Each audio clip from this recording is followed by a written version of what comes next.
बोले देवादिदेव श्री आदिनाथ भगवान की जय जय जय। देवादिदेव श्री महावीर भगवान की जय जय जय। संत शिरोमणि गुरुवराचार्य श्री विद्यासागर जी महाराज की जय जय जय। नवाचार्य श्री समय सागर जी महाराज की जय जय जय। गुणायतन पीड़िता संघ का समाधान भावना एक प्रवर्तक जन जन के संत प्रखर वक्ता बोले परम पूज्य मुनि श्री प्रमाण सागर जी महाराज की जय जय जय। मुनिवर श्री निर्वेक सागर जी संधान सागर जी महाराज की। देवी अहिल्या की नगरी मालवा की शान इंदौर के आचार्य श्री विद्यासागर सभागार से प्रातःकालीन मंगल प्रचन मंगल उद्बोधन का लाभ हम और आप लें। उसके पूर्व पारस चैनल, जिनवाणी चैनल, आदिनाथ चैनल और प्रमाणिक ऐप के माध्यम से जो घर में बैठ के इस कार्यक्रम को देख और सुन रहे हैं उन सभी का और यहाँ पर उपस्थित समस्त श्रावक श्रावियों के साथ तीनों मंदिर कमेटी के पदाधिकारियों, समाज के श्रावक जनों का धर्म प्रमाण समिति के साथ साथ सकल दिगंबर जैन समाज इंदौर हार्दिक अभिनंदन स्वागत करती है। और आइए चलते हैं गुरुवार के सीधे नमन करते हुए आशीर्वाद प्राप्त करेंगे और आगामी कार्यक्रमों की सूचना के लिए आमंत्रित करूंगा आदरणीय अशोक भैया जी को। हाथ नमन करेंगे, बोलेंगे हे मुनिवर नमोस्तु नमोस्तु नमोस्तु। और आइए आगे की जानकारी के लिए आमंत्रित हैं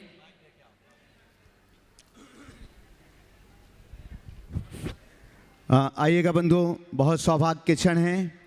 चेतनामयी प्रभूषण पर्व आपके बीच बस आने ही वाला है। आप सभी भी उत्सुक हैं और देश और दुनिया के लोग जो महाराज श्री के श्री चरणों में प्रतिवर्ष श्रावक संस्कार शिविर में पधारते हैं वे सब भी उत्सुक हैं कि हम कब महाराज श्री के पावन चरणों में पहुँचें और महाराज श्री के चरणों में 10 दिनों तक लगातार धर्म की आराधना कर सकें। तो वो तैयारियां भी लगभग परिपूर्ण हैं। श्रावक संस्कार शिविर में आने वाले बाहर के सभी शिवरार्थियों के लिए पलक पावड़े बिछा करके आपको भक्ति गंगा में अवगाहन कराने के लिए इस बार एक अलग ही आनंद है, इस बार एक अलग ही मंच है। क्योंकि प्रतिवर्ष मुन्ना जी पहाड़िया कोलकाता संगीत की स्वय लहरियों के साथ आपके बीच होते हैं, लेकिन इस बार पूज्य वर्मुनि श्री संधान सागर जी महाराज हैं और ब्रह्मचारी अभय भैया जी भी हैं जो आपके लिए लगातार भक्ति गंगा में अवगाहन कराएंगे। बंधु, जो लोग पधार रहे हैं वे पधारे हैं, जो लोग कल यहाँ पहुँच रहे हैं परसों यहाँ पहुँचेंगे 6 और 7 तारीख में लगभग सभी शिवरार्थी पहुँचेंगे।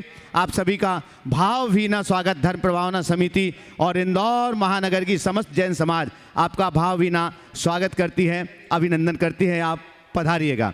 आप लोगों के लिए भी सौभाग्य है, महाराज श्री के प्रतिदिन होने वाले प्रातःकालीन मंगल प्रवचन, सायंकालीन लोकप्रिय कार्यक्रम शंका समाधान, तत्वार्थ सूत्र दोपहर को 2:30 बजे से और साथ साथ प्रतिक्रमण 5 बजे से और इसके साथ साथ में महाराज श्री की चरण सन्निधि का संपूर्ण सौभाग्य आप सभी भी इंदौर महानगर वाले प्राप्त कर सकते हैं।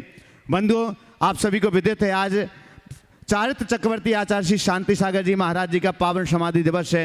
महाराज श्री का मंगल आशीष हम उस पर भी लेंगे और ये 2024 बड़ा सौभाग्यशाली क्षण है क्योंकि ये उनका दीक्षा का 100वां दीक्षा वर्ष भी चल रहा है और लगातार इसके कार्यक्रम भी भारतवर्ष में चल रहे हैं। आज शिक्षक दिवस का पावन दिवस है और शिक्षक दिवस पर एक अभिनव प्रयोगशाला हो रही है। विषय वर्तमान शिक्षा व्यवस्था की प्रासंगिकता पर महाराज श्री का मंगल आशीष होगा। लगभग 500 शिक्षक जिसमें कुलाधिपति से लेकर के संपूर्ण लोग वे आज महाराज श्री के श्री चरणों में 5:30 बजे सायंकाल यहाँ पहुँचेंगे। 5:45 से 7:20 तक विशेष सत्र होगा जिसमें महाराज श्री का उन सभी शिक्षकों को उद्बोधन और उनकी शंकाओं का समाधान होगा। तो जो लोग भी देश और दुनिया के लोग पारस चैनल, जिनवाणी आदिनाथ और प्रामाणिक ऐप के माध्यम से अभी सुन रहे हैं, आप भी समय को सेट करिएगा क्योंकि ये आपके बच्चों को संस्कार देने वाले लोग हैं। जो शिक्षक आज यहाँ पहुँचेंगे उनके लिए जो उद्बोधन महाराज श्री का होगा और उनकी शंकाओं का समाधान। बंधु, संस्कारों की नींव गढ़ने वाली प्रामाणिक पाठशाला का मिशन चल रहा है और उसमें भी और ये प्रामाणिक पाठशाला की ये पुस्तिका ऑफलाइन और ऑनलाइन उपलब्ध है पाठशाला के लिए। इसके लिए भी आप अवश्य लीजिएगा। आइए बंधु, कार्तिक मास के अष्टमी महापर्व पर होने वाले सिद्धों की आराधना में 108 मंडली सिद्धचक महामंडल विधान के माध्यम से आप सौभाग्य अर्जित करेंगे और लगभग लोगों ने सौभाग्य को अर्जित कर लिया है। 2, 4, 6 आंकड़े पीछे हैं वो आपके लिए हो सकता है आपके पुण्योदय के लिए शेष रह गए हों। तो आज ही आप अपने आंकड़ों को पूरा कीजिएगा, अपना पुण्यार्जन प्राप्त करिएगा। बड़ा सौभाग्य है, आपका पूरा परिवार, 12 लोगों का परिवार एक मंडल पर पुण्यार्जन कर सकेगा। अभी तक नामों की घोषणा लगातार यहाँ से चल रही है और आगे जो मंडल के पुण्यार्जक हैं वे उनके नामों की घोषणा यहाँ पर हो रही है। मुझे बहुत प्रसन्नता है कि आपसे कहा था कि जिनकी राशियां सुनिश्चित हो जाएंगी, जिनकी टोकन मनी जमा हो जाएगी, उनके मंडल सुनिश्चित माने जाएंगे और पर्युषण पर्व के पहले तक संपूर्ण राशि अगर आपकी जमा हो जाएगी तो निश्चितम तौर पर आपका पुण्यार्जन बहुत ही सौभाग्यशाली होगा। और मुझे प्रसन्नता है बहुत से लोगों ने अपनी टोकन मनी कार्यालय में जमा करवाना भी प्रारंभ कर दी, उसकी भी लिस्ट आ गई है। और बहुत से लोग तो पूरे मंडल की ही राशि जमा कर रहे हैं। आप राशि अभी जमा करेंगे तो आपका पुण्यार्जन अभी से चालू हो गया है। तो आगे के जो पुण्यार्जक हैं ब्रह्मचारी अभय भैया जी, उन नामों की घोषणा आपके बीच करने के लिए यहाँ पर जा रहे हैं। गुणायतन ट्रस्टी कमल जी, वीना जी गया दिल्ली, श्रीमती वर्खा जी भुवनेश्वर मुंबई, डॉक्टर पंकज जी सीहोर विदिशा, सुशील जी अजमेरा इंदौर, कमल जी अनिल जी इंदौर, डॉक्टर अमर जी संध्या जी तुपकर पालघर मुंबई, जिनेन्द्र कुमार जी मुन्नीवाई जी इंदौर, श्रीमती नंदा जी सुनीता जी इंदौर, श्री विमल जी दोषी इंदौर, गुणायतन ट्रस्टी मानक भाई चंद कुमार जी इंदौर, गुणायतन ट्रस्टी संजय सविता जी इंदौर, श्रीमती शकुंतला जी इंदौर, सुनीता दीदी वाशा, श्रीमणी संरक्षक पवन कुमार जी अनीता जी इंदौर गुना और विनोद जी मंजू जी इंदौर, नरेंद्र इंदिरा अजमीरा इंदौर, श्री विजय जी श्रीमती चंद्रकांता जी उदयनगर इंदौर, डॉक्टर सरजी शास्त्री क्लर्क कॉलोनी इंदौर, नरेंद्र जी डॉक्टर दीपक जी वीडियो वाला परिवार इंदौर, श्री अजय जी पहाड़िया देपालपुर, प्रेमचंद जी राजुल जी वड़जात्या परिवार इंदौर, श्रीमती संरक्षक जयंती परिवार ताराचंद जी अलवर, पुष्पा जी प्रकाश जी कटारिया इंदौर, विजय सुनीता जी काला इंदौर, विजय लक्ष्मी जी डॉक्टर हरीशचंद जी इंद्रपुरी भोपाल। इन्होंने अपनी ओर से मंडल सुरक्षित कर लिया है और प्राय सभी लोगों की राशि पूरी आ रही है। और हाँ, बाकी शेष नामों की घोषणा आज सायंकालीन संका संधान है और कल प्रातःकाल जिनवाणी चैनल पर की जाएगी। और आइए बिना किसी भूमिका के आप सभी की ओर से परम पूज मुनिवर प्रमाण सागर जी महाराज से निवेदन है, हे मुनिवर अपनी दिव्य देशना के माध्यम से हम सभी को सब उपदेश देकर हम सभी का मार्ग प्रशस्त करें। दोनों हाथ उठा के जयकारा लगाएंगे, बोले परम पूज मनीषी प्रमाण सागर जी महाराज की नमोस्तु गुरुवर नमोस्तु। सभी लोग अपने दोनों हाथ जोड़ लें और मेरे साथ महामंत्र के स्मरण के लिए अपना मानस तैयार करें।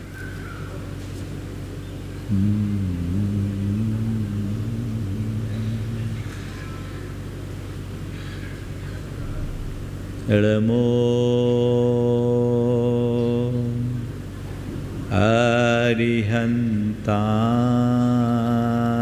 अरिहन्ताणं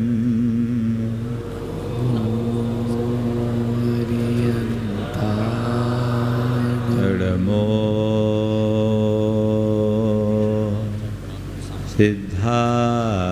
सिद्धारणं नमो सिद्धारणं नमो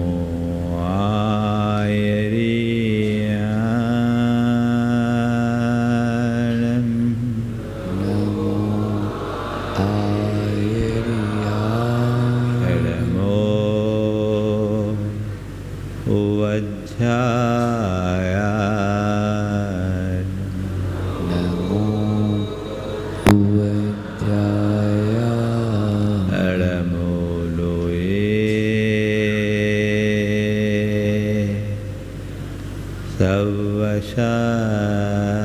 सर्वशाहुनं नमो लुई सर्वसामेसो पंचेणमोयारो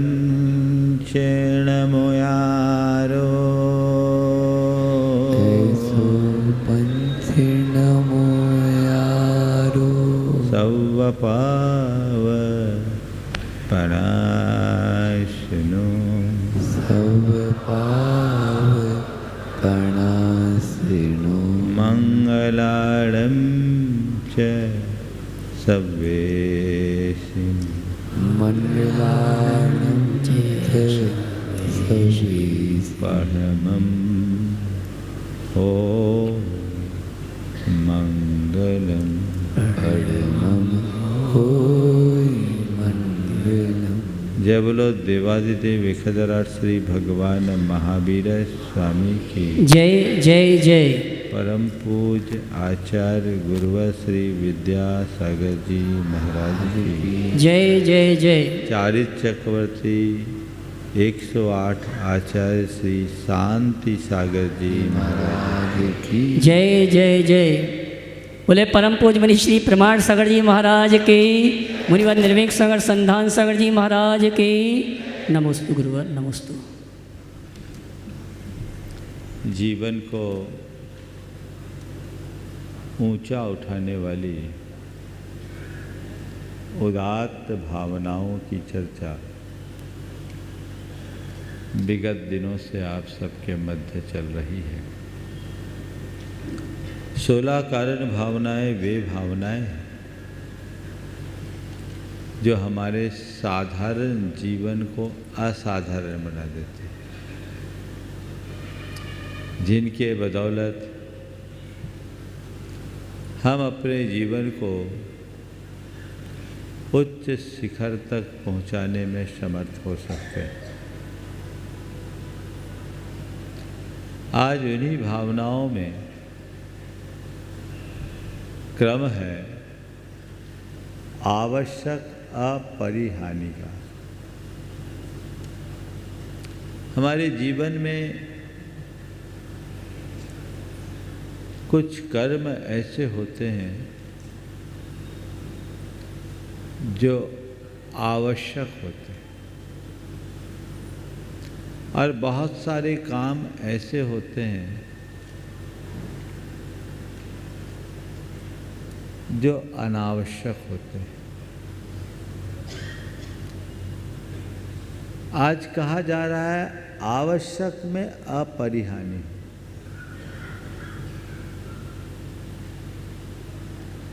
मतलब आवश्यक को छोड़ो मत और अनावश्यक को छेड़ो मत। हम लोग आवश्यक को छोड़ देते हैं और अनावश्यक को छेड़ते रहते हैं। हमें देखना है कि हमारे जीवन के लिए क्या आवश्यक है, साथ साथ ये भी देखना है कि जीवन के लिए क्या अनावश्यक है। आप देखिए आपके जीवन के लिए क्या क्या आवश्यक है। क्या आवश्यक है?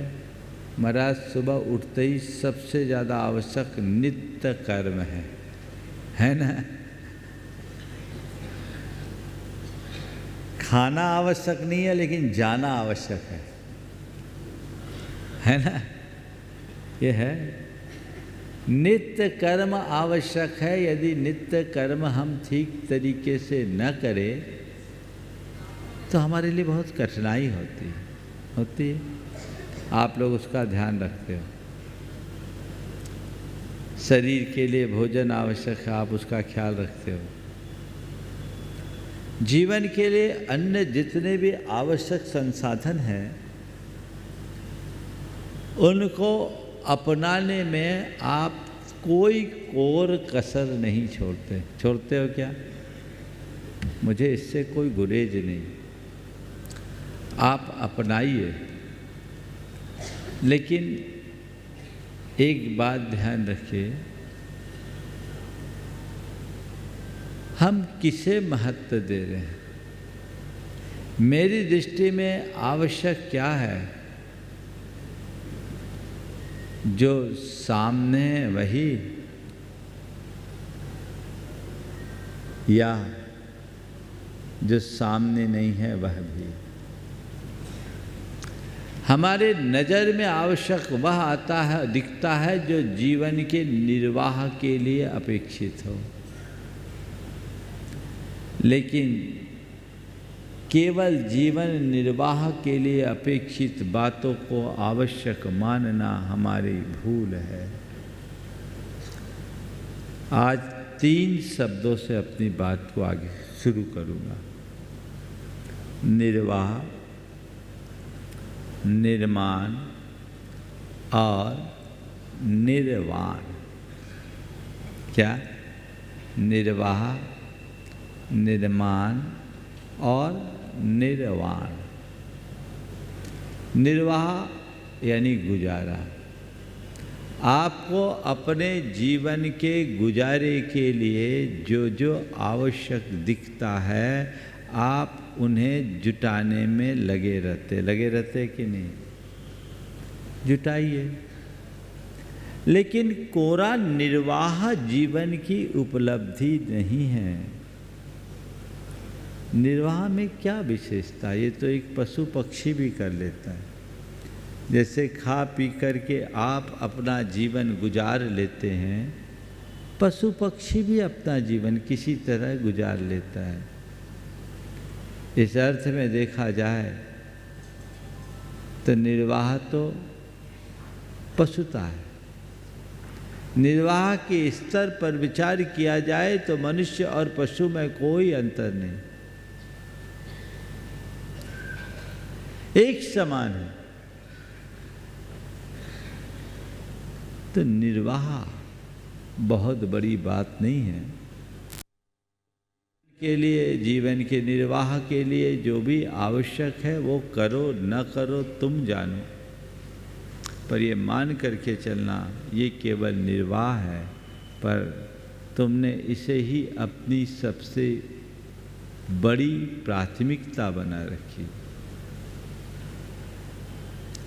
एक कदम आगे बढ़ो, निर्वाह के साथ निर्माण, निर्वाह के साथ निर्माण।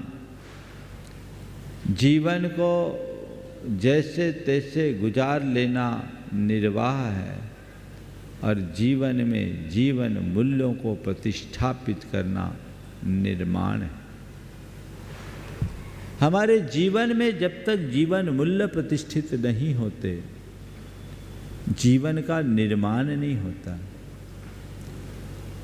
एक बात सदैव याद रखना, मनुष्य का जन्म नहीं होता, मनुष्य का निर्माण होता है। जन्म तो एक शिशु का होता है। जन्म लेने वाले शिशु में जब मानवीय मूल्य प्रतिष्ठापित होते हैं तब उसके भीतर मनुष्यता प्रकट होती है। तब हम कह सकते हैं कि उसके अंदर मनुष्य का निर्माण हुआ। तब हम कह सकते हैं ये व्यक्ति आदमी बन गया। तो हमारे भीतर उस मानवता की अभिव्यक्ति, उस मनुष्यता की अभिव्यक्ति, उस मानवपने का निर्माण जीवन का निर्माण है। तो निर्वाह के लिए आवश्यक रोटी कपड़ा मकान तो आपने जुटा लिए। निर्माण के लिए आवश्यक क्या है? जीवन के निर्माण की शुरुआत होती है जब हम जीवन में मूल्यों की प्रतिष्ठा करते हैं। और जीवन मूल्यों की प्रतिष्ठा कब होती है? जब हम धर्माचार का पालन करते हैं। जब मनुष्य मानवीय आदर्शों का आत्मसात करके धर्माचरण करता है तब उसके जीवन का निर्माण शुरू होता है। तो जीवन के निर्माण के लिए आवश्यक क्या है? धार्मिक कर्तव्यों का अनुपालन। जीवन में देखे कि मैं अपने जीवन में धार्मिक कर्तव्यों को क्या स्थान देता हूं। जो आवश्यक है उसमें कोई हीनाधिकता तो नहीं है। अगर आप एक धर्मी हो, मेरा धर्मीपना बने रहे, उसके लिए कुछ आवश्यक कर्तव्य अपनाना जरूरी है। हम लोग मुनि हैं, तो हम मुनियों के लिए कहा गया कि तुम अपने मुनि पने को बनाए रखना चाहते हो, तुम अपने भीतर के मुनि का निर्माण करना चाहते हो, तो बाकी काम करो या न करो, 6 आवश्यक जरूर करना। ये आवश्यक है मुनि के लिए जो सर्वत्यागी है, कि ये मुनिपन के निर्माण का आधार है और उसमें कोई हीना अधिकता कमी नहीं होनी चाहिए, अधिकता भले हो जाए। इसका नाम है आवश्यक अपरिहानी। वो है 6 आवश्यक: वंदना, स्तुति, प्रतिक्रमण, प्रत्याख्यान, कायोत्सर्ग और सामायिक। ये 6 आवश्यक मुनि नित्य करते हैं। इनके करने से हम लोगों का मुनिपना बना रहता है।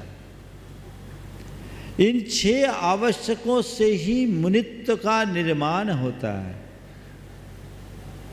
इसमें कोई कमी मत करो। भगवान का स्तवन वंदन करना वंदना है, 24 तीर्थंकरों का स्मरण करना स्तुति है, यानी उन उच्च आदर्शों को अपने हृदय में स्थापित करके उनके प्रति कृतज्ञता और आभार प्रकट करते हुए उनके गुणों का स्मरण करना, चिंतन करना, क्रमशः वंदना और स्तुति नाम का आवश्यक है। प्रतिक्रमण, कृत दोष निरायरणम परिक्रमणम, किए गए दोषों के शोधन का नाम प्रतिक्रमण है, जिसे हम मुनि लोग रोज 3 बार करते हैं। प्रतिक्रमण का मतलब अपने चित्त में बुहारी लगाना। जैसे आपके घर में चारों तरफ से धूल आते रहती है, हल्का सा भी आपको कचरा दिखता है, आप झाड़ू उठा करके उसको साफ करते हैं। चेतना में हम अपनी प्रवृत्तियों के कारण 24 घंटे अनेक प्रकार की धूल भरते रहते हैं। उस धूल को साफ करने का सबल माध्यम है प्रतिक्रमण, जो प्रत्येक मुनि को नित्य करना हो। इसके बाद है प्रत्याख्यान, भावी जीवन को उज्जवल बनाने का संकल्प। भविष्य में लग सकने वाले दोषों की वर्तमान में प्रतिज्ञा। मेरे जीवन में इस प्रकार के दोषों का कहीं से समावेश न हो, इस प्रकार की सावधानी हम मुनिगण नित्य करते हैं। ये प्रत्याख्यान है। अपने जीवन को बेहतर बनाने का संकल्प नित्य दोहराते हैं, ये हमारा प्रत्याख्यान है। इससे हमारे मुनिपन का निर्माण होता है। फिर है कायोत्सर्ग, शरीर के ममत्व को त्याग कर आत्मा में स्थिर होना, आत्मा की तरफ ध्यान देना, इसको बोलते हैं कायोत्सर्ग, जो हम लोग हर प्रवृत्ति और अपने अंदर को, अपने अंतरात्मा का स्पर्श करने का अभ्यास करते हैं। और सामायिक आत्म संलीनता, आत्म साक्षात्कार या समता का अभ्यास। ये 6 आवश्यक मुनियों के हैं और मुनियों के लिए कहा गया इन आवश्यकों में कमी मत करना। यदि इनमें कमी हो जाएगी तो तुम्हारा मुनिपना बहुत कठिन हो जाएगा। इसलिए इन आवश्यकों में कोई कमी कभी मत करना। आवश्यकों की पूर्ति करो, हमेशा आवश्यक को करना है। तो आवश्यक जो अवश्य करने योग्य हैं, एक मुनि के लिए कहा क्यों, सब तो छोड़कर आ गए। लेकिन सब छोड़ने के बाद भी मन को जोड़े रखना बड़ा कठिन काम है। मन को कोई ना कोई आलम्बन देना है, तभी मन अपने लक्ष्य की ओर आगे बढ़ता है। उसको संबल देने के लिए इच्छा आवश्यक है, जिससे हम अपने मन में स्थिरता रखते हैं और इसमें कोई कमी न करने की बात करते हैं। तो मुनिगण के लिए कहा, ऐसे आवश्यक में कोई कमी मत करना। अब बात मुझे आप लोगों से करनी है। आपके क्या आवश्यक है? आपके क्या आवश्यक है? कोई आवश्यक आपने तय किए? हाँ, क्या तय किए? महाराज हमारा तो एक ही आवश्यक है, वो है गोरख धंधा, है ना। गोरख धंधा से बचो, मुड़ो। शास्त्रों में गृहस्थों के भी 6 आवश्यक बताए। देव पूजा, गुरु उपास्ति, स्वाध्याय, संयमस्तप, दानम चेति, गृहस्थानाम सत्कर्माणि दिने दिने।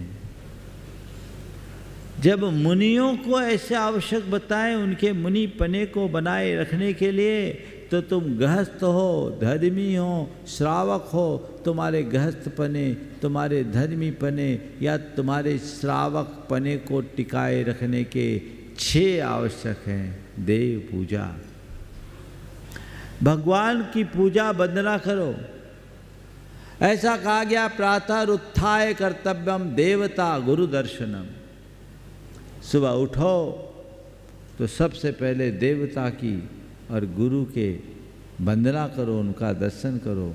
साक्षात हो तो ठीक है, साक्षात ना हो तो परोक्ष में आँख खोलते ही देवता यानी भगवान और गुरु का स्मरण करो, उनकी वंदना करो, उनके प्रति अपना कृतज्ञता भरा आभार पूर्ण नमन अर्पित करो कि आज आपकी कृपा से मुझे जीवन का यह नया दिन मिला है। आपके चरणों में कोटि कोटि वंदन, कोटि कोटि आभार। और फिर अपने नित्य की क्रियाओं से निर्वृत्त होकर उनके दर्शन को जाओ, उनकी वंदना के लिए जाओ। भगवान की पूजा जीवन में एक आध्यात्मिक संचार उत्पन्न करते। फिर कभी अवसर मिलेगा तो इन 6 आवश्यकों पर विस्तार से चर्चा करूंगा। लेकिन ये आपका आवश्यक कर्म है, आप इसको कितना बल देते हो ये आपको देखना है। बोलो, मंदिर जाना आपके लिए आवश्यक है? भगवान की पूजा करना आपका आवश्यक कर्म है? कुछ लोग हैं जिनका यह आवश्यक कर्म है, और बहुत से लोग ऐसे भी हैं, चले गए तो ठीक, न चले तो ठीक, बस उसे ही बदलना है। गुरुओं की उपासना आवश्यक है, इसे करो, इसमें ढील मत दो। एक धर्मी की यही विशेषता है कि उसके धार्मिक कर्तव्य उसके सर्वोच्च प्राथमिकता होती है। मुझे इन्हें करना ही है, सब काम हो जाता है यदि हम अपनी प्राथमिकताएं ठीक कर लें। आप लोग तो बहाना बना लेते हैं, बहाना नहीं बनाना। धर्म के कार्य का प्रसंग आए तो बहाना मत बनाओ, बल्कि धर्म करने का बहाना खोजो। कोई मौका आ जाए, किसी बहाने धर्म कर लो, क्योंकि इसमें जीवन का निर्माण है, और निर्माण ही नहीं, आगे चलकर इसी से जीवन का निर्वाण है, और इसमें ही हमारा कल्याण है। तो जीवन का निर्माण जिससे होता है, जिससे हमारे जीवन में एक रूपांतरण घटित होता है, उन क्रियाओं में कोई कसर नहीं छोड़ना चाहिए। निष्ठावान व्यक्ति के लिए सब छूट जाए ये नहीं छूटना चाहिए। और जिनकी निष्ठा दुर्बल होती है, अब चलेगा। गुरुदेव बीना बारा में थे, 1993 की बात।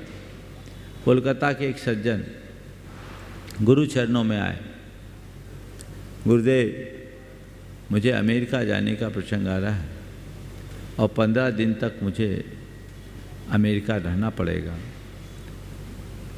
अब महाराज जी मुझे एक बड़ी समस्या आ रही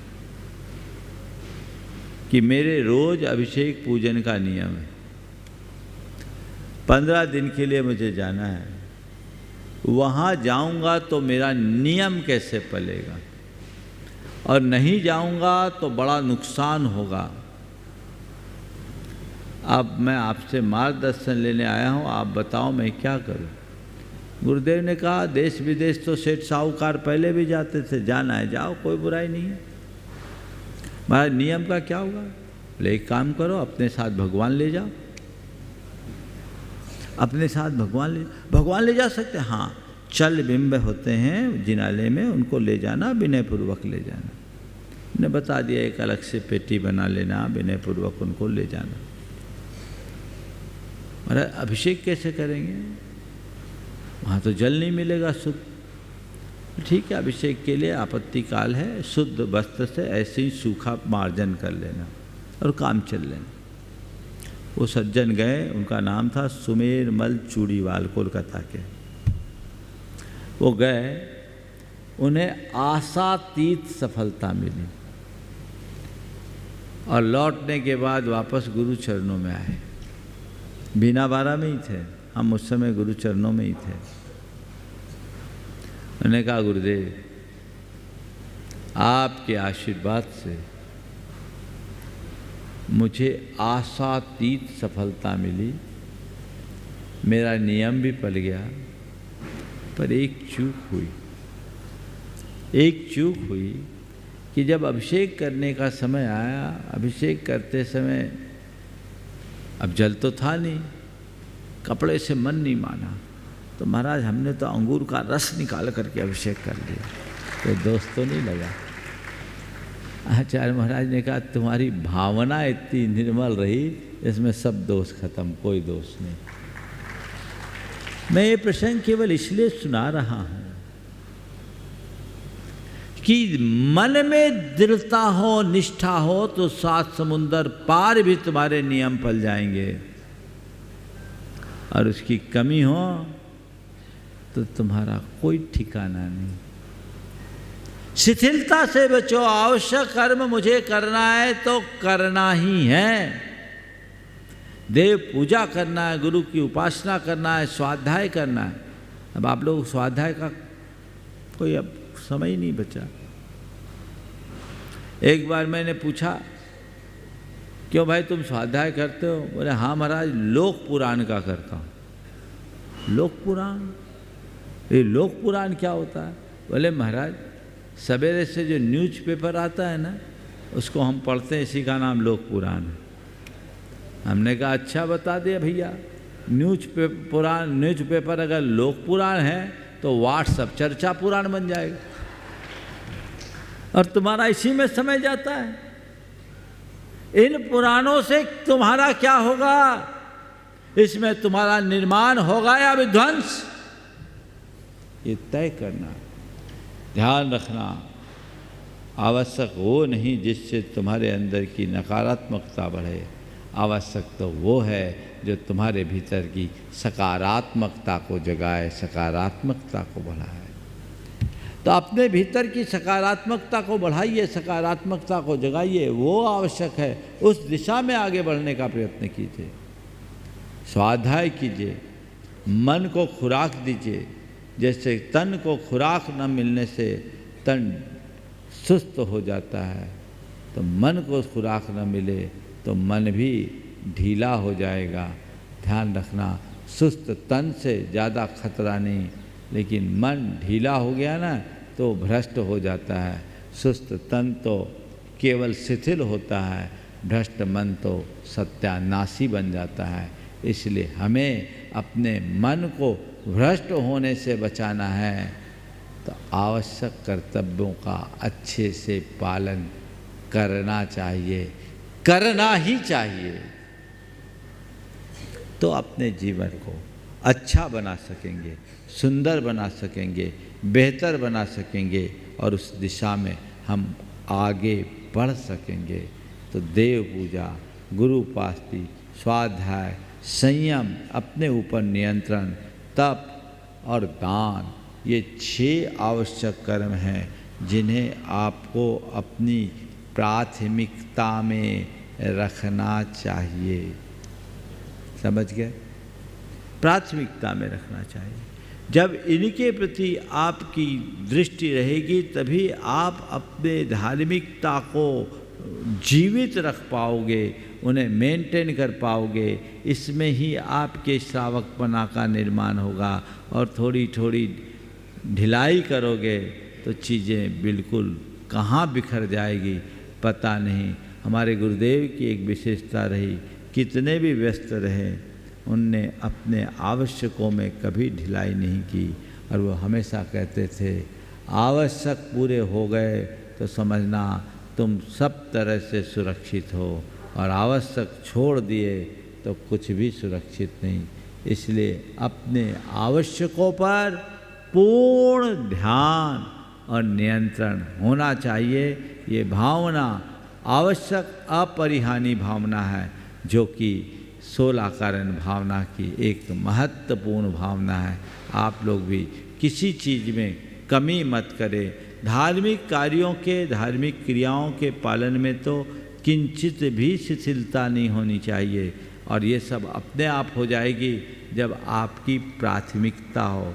देखिए अभी यहाँ चातुर्मास चल रहा है, प्रवचन हो रहा है, बहुत सारे लोग हमारे आने के पहले आ जाते हैं, पूरा कार्यक्रम अटेंड करके जाते हैं, हो रहा है। यहाँ आने के लिए कई लोग 10-10, 12-12 किलोमीटर दूर से भी आते हैं। 15-20 मिनट आने में लगता होगा, 15-20 मिनट जाने में, 1 घंटा यहाँ, लगभग 1.5 घंटा तो निकाल रहे हो ना। एक्स्ट्रा निकाल रहे कि नहीं निकाल रहे? प्रतिदिन निकाल रहे हैं। कहाँ से निकल रहा है इस समय? क्या परमात्मा ने आप पर कृपा करके आपके लिए 25.5 घंटे का दिन दे दिया? ऐसी कृपा तो नहीं बरसाई कि हाँ तुम बड़े भक्त हो, चले जाओ, हम तुम्हारे लिए 1.5 घंटे का एक्सटेंशन कर देते, तुम्हारे दिन को बढ़ा देते। नहीं ना, दिन तो वही 24 घंटे का है। और ऐसा भी नहीं कि आप निठल्ले हो, निठल्ले तो नहीं हो, काम तो पूरा है। लेकिन फिर भी यहाँ समय आप निकाल करके आ रहे हो और पूर्ण लाभ ले रहे हो। क्यों?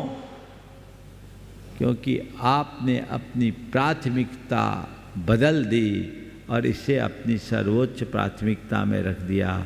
और काम हो या ना हो, प्रवचन में जाना मेरा आवश्यक है, टॉप प्रायोरिटी पे रख दिया। आ गए, खींचे चले आते हैं, टाइम मिलाकर आते हैं। तो जिनकी प्रायोरिटी में वो टाइम मिलाकर आते हैं, जिनकी प्रायोरिटी थोड़ी धीमी, आप पहुंच जाएंगे। महाराज के प्रवचन तो 9:25 तक होते हैं, आखिरी में भी पहुंच जाएंगे तो होगा।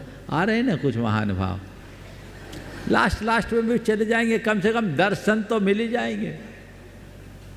ये क्या है? प्रायोरिटी की कमी। अब मेरी बात सुनकर कल से फिर महाराज ने टोक दिया लास्ट में, आप तो हम जाएंगे नहीं। ऐसा नहीं बोल रहा हूँ, हमने तो इसलिए तुम्हें इंजेक्शन लगाया कि कल से थोड़ा समय पे आ जा।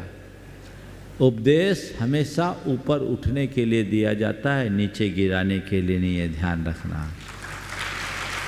आगे बढ़ने के लिए, पीछे ढकेलने के लिए नहीं। तो आगे बढ़ना है, चलते जाना है, अपनी प्राथमिकता को बदलना है। अब महाराज फुर्सत मिले तब तो फुर्सत ही नहीं मिलती। ध्यान रखना, फुर्सत कभी मिलेगी नहीं,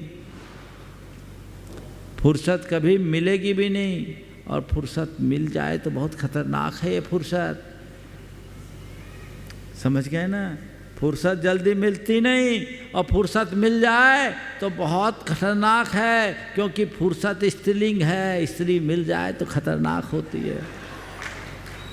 इसलिए फुर्सत मिलने की प्रतीक्षा मत करो, फुर्सत निकालने की बात करो। क्या बोल रहा हूँ? फुर्सत को निकाल दो। नाराज मत हो ना आप लोग, ये प्रतीकात्मक है, नहीं तो कहे कि इन लोगों को निकाल दें। ये फुर्सत नहीं है, ये तो आप लोगों की पावर हाउस है। ठीक है ना? तो वो फुर्सत मिले तब जाओ, फुर्सत नहीं मिलती, फुर्सत नहीं मिलती, फुर्सत नहीं मिलती। फुर्सत मिल गई ना तो ठलवाई आ जाएगी, फिर पता नहीं क्या क्या होगा। इसलिए फुर्सत को मिलने की प्रतीक्षा मत करो, फुर्सत निकालने की कोशिश करो। और जिस दिन तुम फुर्सत निकालने में समर्थ हो जाओगे, तुम्हारा संपूर्ण जीवन धर्ममय बन जाएगा। तो फुर्सत निकालने की कोशिश करना है, समझ गए ना? तो निकालिए, आज से प्रायोरिटी मुझे अब फुर्सत निकालना है। क्या करना है? फुर्सत निकालना है अपने आवश्यकों के लिए, दूसरों के लिए, अपने लिए, औरों के लिए तो पता नहीं आप कहाँ कहाँ से समय निकाल लेते हैं। और सोशल मीडिया में कितना समय निकालते हैं, निकालते कि नहीं? उस समय फुर्सत बाहर हो जाती है। बाजू में भी बैठी हो ना आपकी फुर्सत, तो उस पर ध्यान नहीं जाता, चलता रहता है। तो आजू बाजू में बैठे हुए लोगों को एक दूसरे का पता नहीं। इन व्यर्थ की बातों में अपना समय खपाने की जगह काम के कार्यों में अपना जी लगाइए। जीवन का उत्थान केवल उसी से होगा। तो ये जीवन का निर्माण है। और फिर जब आप आध्यात्मिकता की ओर बढ़ोगे तो जीवन का निर्माण होगा। अपने आप को अध्यात्म के पथ पर आगे बढ़ाए, मोक्ष मार्ग के अनुरागी बने, इससे जीवन का निर्माण होगा। और निर्माण प्राप्त करने का लक्ष्य बनाओगे तभी अपना कल्याण होगा। तो निर्वाह से ऊपर उठो, निर्माण के मार्ग में रखो और निर्वाण के पथ के अनुगामी बनो, मोक्ष मार्ग के पथिक बनो, जिससे अपनी आत्मा का कल्याण कर सके तो हमारे जीवन का सार होगा। आज ऐसे ही निर्वाण पथानुगामी चारित्र चक्रवर्ती शांति सागर जी महाराज की पुण्य तिथि है, संलेखना दिवस है। आज से लगभग 1952 में हुआ था ना, 55 में, तो कितने हो गए? 45 और 24 लगभग 89 साल, नहीं 79 साल, 55 79 हुआ ना। ओहो, 55 में 45 और 24, ठीक बोल रहे हैं। तो 70वीं ये पुण्यतिथि आज है। उन्होंने अपने जीवन काल में त्याग और तपस्या का जो आदर्श उपस्थित किया, वो आज हम सबके लिए एक बहुत बड़ी प्रेरणा है। उन्होंने जैन मुनियों को एक नई पहचान दी, जैन मुनियों का मार्ग खोला। जिस समय शांति सागर जी महाराज का आविर्भाव हुआ उस समय मुनियों का अभाव था, परिस्थितियाँ अत्यंत विपरीत थी, लोग साधुचर्या से अनभिज्ञ थे, पर उन्होंने अनेक प्रकार की चुनौतियों का सामना किया और मुनि मार्ग का प्रवर्तन किया। दक्षिण से लेकर उत्तर तक भारत व्यापी विहार करके सारे लोक को मुनियों का मार्ग बताया। निर्दोष चर्या के साथ मोक्ष मार्ग का प्रवर्तन करने का कार्य उन्होंने किया। काश शांति सागर महाराज नहीं होते तो आज मुनियों की ये जो निर्दोष परंपरा हम सबको देखने को मिल रही है वो नहीं मिलती। उनके जीवन का एक प्रसंग सुनाकर उनके प्रति अपनी विनयाञ्जलि अर्पित करूंगा। और आज महाराज श्री भी कुछ अपनी बात बोल आप सबको बताएंगे, इसलिए मैं 2 मिनट पहले अपनी बात को रोकूंगा कि शांति सागर जी महाराज जब दक्षिण भारत से उत्तर भारत की ओर आ रहे, उनसे लोगों ने कहा महाराज उत्तर भारत तक विहार करना है, वहाँ कठिनाई होगी, कोई मंत्र सिद्ध कर लो। शांति सागर महाराज ने कहा अरे जिसको लोग नमोकार मंत्र में खुद जपते हैं वो अपनी कठिनाइयों के निवारण के लिए कोई मंत्र सिद्ध करे, इसकी कोई ज़रूरत नहीं, मैं चलूँगा। वो चले। जब हैदराबाद पहुँचने की स्थिति आई तो वहाँ दिगंबर मुनिराज कैसे जाए, ये एक बड़ी चुनौती भरी बात थी। निजाम की अनुमति नहीं थी और आचार्य महाराज दृढ़ थे कि मुझे तो बिहार करना है। पूरे देश भर में खलबली हो गई। हैदराबाद में नग्न व्यक्ति के विचरण पर पाबंदी है। अब दिगंबर मुनि कैसे जाए? यहाँ सरसेठ हुकुमचंद जी थे, उन्हें जानकारी मिली, वे खुद यहाँ से हैदराबाद के निजाम के पास पहुँचे। उनसे उन्होंने महाराज की चर्या और क्रिया के बारे में बताया, उनसे परिचय कराया। निजाम ने जब महाराज की चर्या क्रिया को जाना तो अभिभूत हो गया। उन्होंने कहा, ठीक, यदि ऐसी तो आप उन्हें आने दीजिए, सम्मान मैं खुद अपनी रानियों सहित उनका अभिवादन करूँगा। जब हैदराबाद में पहुँचे तो आपके वहाँ के निजाम ने अपने बेग महाराज का अभिनंदन किया। लोगों ने जब ये कहा कि ये क्या हो गया, आपने नग्नों का अभिवादन कैसे किया, उनका सम्मान कैसे किया, यहाँ तो उनके आगमन पर प्रतिबंध है, पाबंदी है। तो हैदराबाद के निजाम ने जो बात कही वो ध्यान देने योग्य है कि हमारे यहाँ नंगों के विचरण पर पाबंदी है, फरिश्तों के विचरण पर नहीं। ये नंगे नहीं, फरिश्ते हैं, हम इनकी वंदना करते हैं। और इस कदर शांति सागर जी महाराज ने वह संपूर्ण प्रभावना की। उनके बारे में जितना कहो उतना कम है। महाराज जी ने एक पुस्तक लिखी, कौन सी पुस्तक लिखे थे? हाँ, लोकोत्तर साधक, शांति सागर जी महाराज के हाँ संग्रह किया। हाँ, निहाल चंद जी को दिया था। आपने लिखा नहीं? संकलन कर, अच्छा, महाराज जी ने संकलन कराया था। उनको दिए। शांति सागर जी महाराज का चरित्र सबके द्वारा पठनीय और मननीय है, सभी को पढ़ना चाहिए। मैं अपनी ओर से महाप्रयाण करके, महाप्रयाण, महाप्रयाण था, शांति सागर जी वो लिखी, शांति सागर जी पर लिखा था ना। हाँ, संकलन था। तो आप लोग जरूर पढ़ें और अपने जीवन का पथ प्रशस्त करें। अभी महाराज जी जो बोल दीजिए, आगे अपनी बात रखूं उसके पहले मैं मंच पर आमंत्रित कर रहा हूं दिल्ली से अपने बीच में डोनाइथन की ट्रस्टी कीर्ति जी, टुणाल जी, नेहा जी, मृणाल जी जैन मेट्रो यहाँ पर उपस्थित हैं। जोरदार तालियों से उनका स्वागत अभिनंदन कर दें। पूरा परिवार यहाँ पर आ जाएं। आप लोगों ने पूज्य महाराज श्री जी को प्रतिदिन बहुत अच्छे से सुन रहे हैं और मैं देख रहा हूँ प्रतिदिन आप लोग बहुत ही भाव विभोर होते हैं, लेकिन इन प्रवचनों को एक बार सुनने से तो वो आपको याद नहीं रहेंगे और बार बार उनको पढ़ेंगे तभी, क्योंकि हम नितलंट और अचलंत तो है नहीं कि एक ही बार में याद हो जाएं। तो दिल्ली से आज अपने बीच में कीर्ति जी पूरे परिवार के साथ में यहाँ पर हैं और वो इसको निबद्ध करके लाई हैं। वो है जीवन विकास की राह, पुस्तक का नाम है। ये 16 प्रवचन जो आप अभी प्रतिदिन सुन रहे हैं महाराज श्री जी के, वह इस पुस्तक में निबद्ध है और वो पुस्तक का विमोचन कर रहे हैं। 16 कारण भावना पर आधारित पूज्य महाराज श्री जी की यह पुस्तक जीवन विकास की राह है, जिसमें प्रतिदिन आप जो 4 बातें सुनते हैं वो आपको यह काउंटर पर उपलब्ध है रहेगी। और आज इनकी ओर से ही यह 200 रुपये की जो पुस्तक है, मात्र 50 रुपये में ये पुस्तक आप सब अपने घर पर ले जा सकें। ये ले लो, ये ले लो कीर्ति, ये ले लो। हाँ भैया जी थोड़ा सहयोग कर दें। टुणाल और मृणाल भी आ जाएं मंच पर हो तो।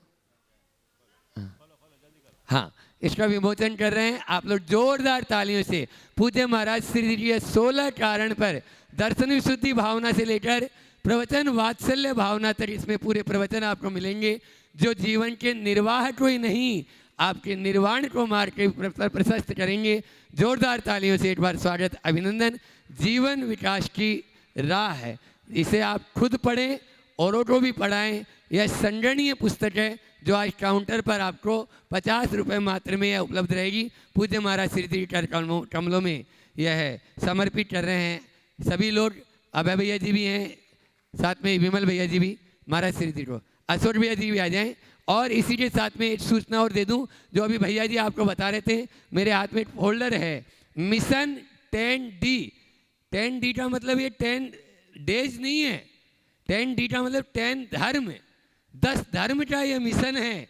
उत्तम क्षमा से लेके ब्रह्मचर्य तक बहुत ही अच्छा प्रामाणिक समूह के द्वारा, यह प्रामाणिक पाठशालाओं के जो उसमें टीचर्स हैं उनके द्वारा यह बहुत ही अच्छी पुस्तक बुकलेट तैयार की गई है, जिसमें न केवल बड़े महाराज जी का जैसे अपन को मिला कि छोटे बच्चों के लिए ही नहीं, बड़े के लिए भी प्रतिदिन जैसे मंडल भावना है, इसमें प्रतिक्रमण है छोटा सा। यह 10 दिन में आपने कितना किया, कितना कर रहे हैं, 10 दिन आप इसको स्कैन, इसमें QR कोड दिया हुआ है, प्रतिदिन आप स्कैन करेंगे, आपको स्टोरी सुनने को मिलेगी पूज्य महाराज श्री जी के मुखारविंद से। और इसमें आपको जो महाराज जो ध्यान कराते हैं वो ध्यान मिलेगा, आप वो करें। आपने किया या नहीं किया इसमें टिक लगाना है, और फिर 10 दिन के बाद में पूर्ण फिलअप करके और एक छोटा सा इसमें ऐसे लिखकर आपको 10 दिन में कैसा अनुभव हुआ ये लिखकर आप इसमें व्हाट्सअप नंबर दिया हुआ है, उस व्हाट्सअप नंबर पे भेजें और उसकी जांच होगी और आपको विभिन्न प्रकार के इनाम भी यहाँ प्रामाणिक समूह के द्वारा दिए जाएंगे। बहुत ही अच्छा, इसको आप बच्चों के लिए विशेषकर और बड़े भी इसको कर सकते हैं, 2 समूह बना दिए जाएंगे और इसको अवश्य करें। मिशन 10D, यह जरूर आप इसका उपयोग करें। और मैं इसी के साथ में अपनी हेलो, और आइए आज शांति सागर जी महाराज का समाधि दिवस है। दोनों स्क्रीन में चित्र लगा दें भैया जल्दी से। और आइए मैं सबसे पहले आमंत्रित करूंगा गुरुवर के आशीर्वाद से श्रीमती अनीता सुनील जी गौरी नगर, जिन्होंने 16 कांड के 32 उपास की तप साधना करने का संकल्प किया है और आज 19वां उपास है। मैं सम्मान सहित आमंत्रित करूंगा, बेआई श्रीफल चढ़ के गुरुवर का आशीर्वाद प्राप्त करें और ऐसे तपस्वी के लिए अनुमोदन के लिए आप जोरदार ताली बजा करके सम्मान करें। और इसी क्रम में मैं आमंत्रित करूंगा जो विगत कई वर्षों से 16 कांड के व्रत कर रहे हैं, उपवास कर रहे हैं, श्रीमान कैलाश जी, लगता है शायद इनका भी आज 19वां। आइए कैलाश जी सेठी, आप भी यहाँ श्री के गुरुवर का आशीर्वाद प्राप्त करें। और आइए चलते हैं हम और आप। आज आचार्य शांति सागर जी महाराज का समाधि दिवस है।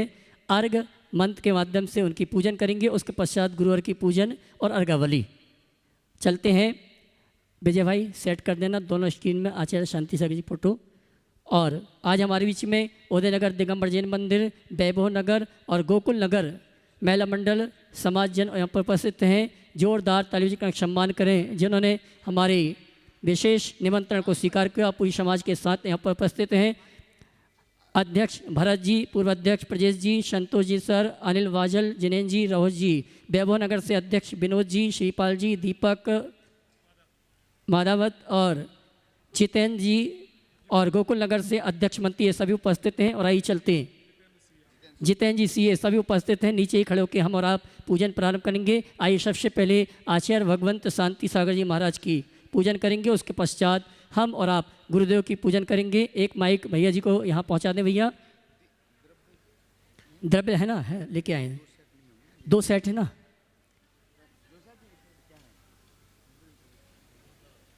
भारत वसुंधरा ने जब मुनियों के दर्शन नहीं पाए, सदी बीसवीं में तब श्री चारित चक्रवर्ती आए।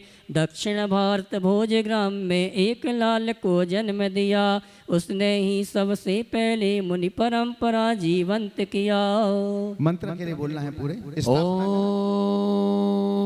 रूम चारित्र चक्रवर्ती आचार्य शांति सागर मुनिंद्र अत्रे औत्रे समुष्टयावनम। जय हो जय हो जय हो। अत्रे तिष्ठ तिष्ठ ठट स्थापनम। जय हो जय हो अत्रे मम सनितो सेठ सनदी करणम। जय हो जय हो। जल चंदन का सीधे मंत्र बोलना महाराज जी।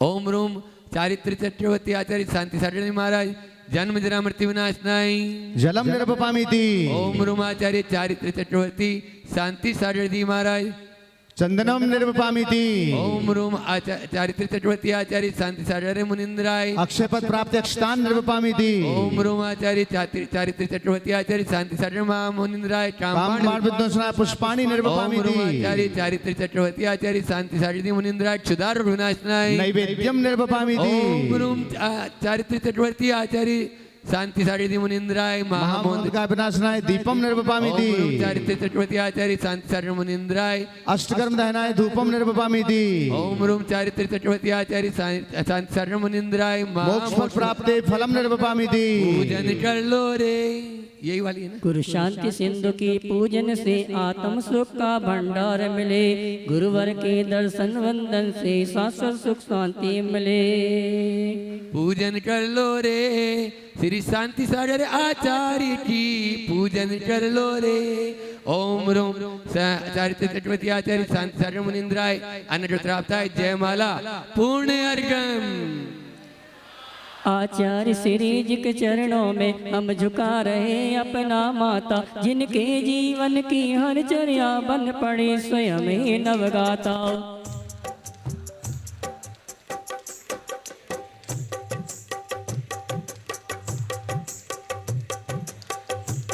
ओम ह्रीम आचार्य परमेष्टि परम सिद्धि गुरुवराचार्य श्री विद्यासागर तिनके चरणों को जल प्लादि मार गंध पामते, जिनका विराग में ही जीवन आगम प्रमाण की मूरत है। हे विद्या सिंधु नहीं फिर भी हे उन जैसी ही सूरत है। बाबों की सेज बना करके तुमको उस पर पधराते, मुनिवर प्रमाण सागर जी की, मुनिवर निर्विघ्न सागर जी की, मुनिवर संदान सागर जी की हम पूजन आज रचाते हैं। ओम रहा साक्षात विराजमान पूज्यवर मुनि श्री प्रमाण सागर जी, पूज्यवर मुनि श्री निर्वेग सागर जी, पूज्यवर मुनि श्री संधान सागर जी महाराज के दिव्य चरणारविंद दिव्यो जलादि अर्घम निर्वपामिति। जावाणी के ज्ञान से सूझे लोकालो, सोवाणी मस्तके धरो सदा देते हो डोक। हे जिनवाणी भारती जो तेरी शरणा गए, नवान मुखार